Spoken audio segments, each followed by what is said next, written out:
Assalamualaikum warahmatullahi wabarakatuh.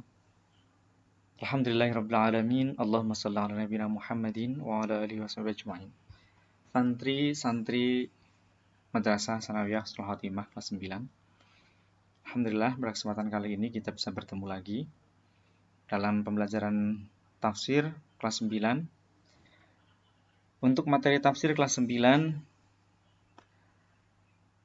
kita akan membahas tentang dua surat, yaitu surat Al-A'la dan surat Al-Mutaffifin, dan materi ini yang akan dijadikan sebagai materi ujian madrasah yang akan dilakukan kurang lebih 2 pekan yang akan datang. Di pertemuan yang terakhir kita sudah selesai tentang surat Al-A'la, dan ada santri yang mengatakan bahwasanya untuk arti mufradatnya belum ada, maka silahkan di-download ada di materi di website e-learning. Silahkan diunduh materinya, di situ ada artinya. Untuk pertemuan kali ini Ustadz akan mengingatkan lagi terkait surat Al-A'la. Surat Al-A'la makiyatun wa ayatuha tis'u asyarati ayatan wa yadhamanu al-amra bitasbih wa tanzih wa dzikri qudratillah. Surat ini surat makiyah, ayatnya 19, mencakup perintah bertasbih, mensucikan nama Allah dan bukti-bukti kuasa Allah. Yang kedua, al-amru bitadzkir bil Qur'an li islahin nufus. Yang kedua adalah peringatan dengan Al-Qur'an untuk memperbaiki diri. Yang ketiga, al-bayan annal falah liman ya, ini harakatnya kurang sesuai, liman tatahhara min danasil ma'asi wa khalasa min hubbid dunya. Dari ayat ke-14 sampai ayat ke-19 ini adalah penjelasan bahwasanya kebahagiaan bagi orang-orang yang mensucikan diri dari kotoran atau noda maksiat dan tidak mencintai dunia. Ini adalah surat Al-A'la, tafsir dari surat Al-A'la. Untuk surat Al-A'la ini faid ayatnya ya, wujub tasbih bismillah wa tanzihi amma la yaliqu bihi. Kita diperintahkan untuk mensucikan nama Allah dari sesuatu yang tidak pantas. Sabbih isma rabbikal a'la, kita sucikan. Yang kedua, ahabba Rasul surat Al-A'la naha fiha bisyaratan azimatan.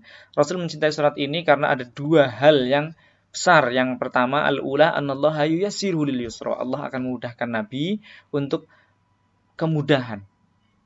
Wathaniyatu annahu hafidhahu minan nisyan. Yang kedua, Allah akan menjaga Nabi dari lupa terhadap Al-Qur'an. Sanuqri'uka fala tansa illa masyaallah innahu ya'lamul jahra wa ma yakhfa. Nabi begitu banyak rintangan dalam dakwah, dijanjikan kemudahan. Yang kedua, Nabi ingin segera menghafalkan Al-Qur'an agar tidak lupa. Ini Allah jamin. Yang ketiga, at-targhib fi zakah wa dzikr wa shalah. Ada motivasi atau kabar gembira dalam berzakat, berzikir dan sholat. Yang keempat, at-tazhid fid dunya wa targhib fil akhirah.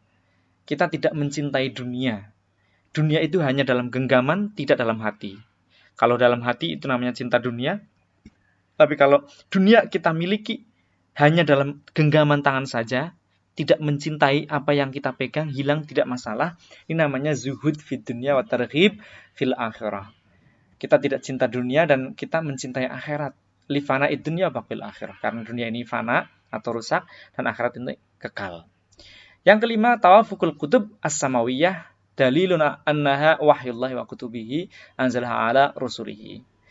Kitab-kitab samawi, Quran, Taurat, Zabur, Injil dan suhuf Musa, suhuf Ibrahim, ini sama. Di dalamnya memerintahkan untuk tauhid, sholat, puasa. Maka ini merupakan dalil atau bukti bahwasanya wahyu itu adalah wahyu Allah, dan kitab-kitab ini memang diturunkan kepada utusan-utusan Allah. Ini adalah intisari dari surat Al-A'la yang ayat pertama sampai ke-8, perintah perintah bertasbih dan tanda-tanda kekuasaan Allah. Ayat 9-13 perintah berzikir dengan Al-Quran untuk memperbaiki diri. Karena dalam Al-Quran ini ada syariat, ada kebaikan, larangan, perintah, dan lain sebagainya. Yang kita ikuti akan menuju kepada kebahagiaan dunia akhirat. Yang ketiga, ayat 14-19 tentang kebahagiaan itu bagi orang-orang yang membersihkan dirinya dari dosa, maksiat, ya, dan tidak mencintai dunia. Kita lanjutkan pada surat Al-Mutaffifin. Surat Al-Mutaffifin wa hiya makkiyatun fi qaulil aktsarin wa adadu ayatiha sittun wa thalathuna ayah. Ini adalah ayat makkiyah. Mutaffifin itu makkiyah. Diturunkan sebelum hijrah. Menurut pendapat sebagian besar ulama, jumlah ayatnya ada 36. Mengandung apa saja? Tahdidun lil mutaffifina bi'adzabi yaumil qiyamah. Yang pertama adalah tentang ancaman bagi orang-orang yang curang dengan azab di hari kiamat. Ini di ayat 1 sampai ke 6. Wailun, ancaman lil mutaffifin. Ayat 1 sampai 6. Isinya hurmatut tatfif, kita diharamkan untuk melakukan kecurangan dalam hal apa saja. Termasuk ketika PAS, ketika ujian, dilarang mencontek. Ini curang namanya. Mencontek itu curang. Curang kepada orang lain. Curang, ya, seperti itu. Yang kedua, at-tadhkir bil ba'thi wal jaza wa taqrirahuma. Ada peringatan tentang azab, siksa di hari kiamat. Tentang hari kiamat. Oh, berarti nanti ada hari kiamat, ada kebangkitan, ada pembalasan. Yang ketiga, azmu yaumil kiamah. Yauma yaqumun nas li rabbil alamin. Hari kiamat itu sangat agung, sangat hebat, sangat luar biasa. Kita akan dihadapkan pada Allah untuk dihisab. Yang kedua, ayat ke-7 sampai ke-17, al-fujjar wa jazaohum yaumal qiyamah. Orang yang durhaka dan balasannya di hari kiamat.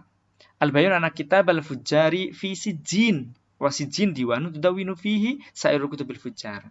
Tentang kitab orang-orang yang durhaka itu ada di sijjin. Sijjin itu adalah catatan amal orang-orang yang durhaka dari ahli neraka. Selanjutnya al-wa'id asyadid, ancaman yang keras bagi orang-orang yang mendustakan lil mukadzibina billahi wa bi ayatihi wa liqa'ihi.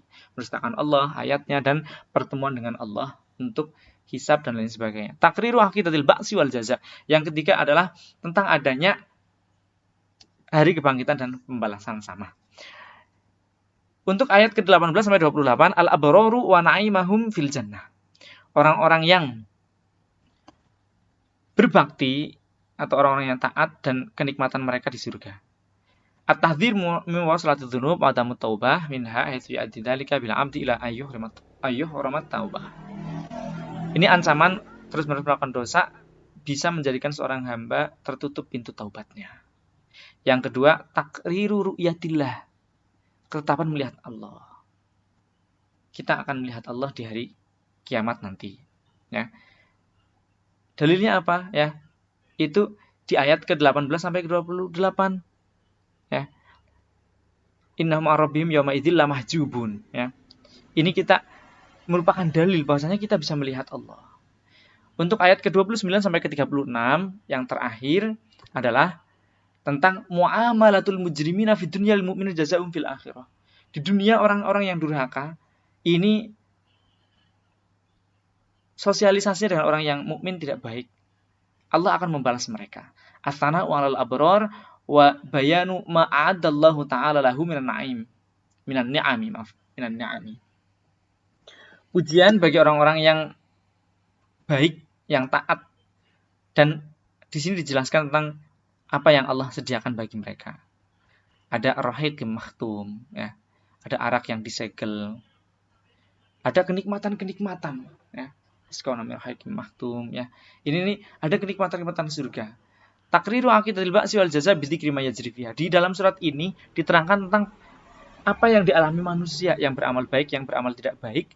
Ini merupakan bahwasanya dalil yang nyata bahwasanya ada kebangkitan dan pembalasan. At-targhib fil amal shalih lil husul al-na'imil jannah.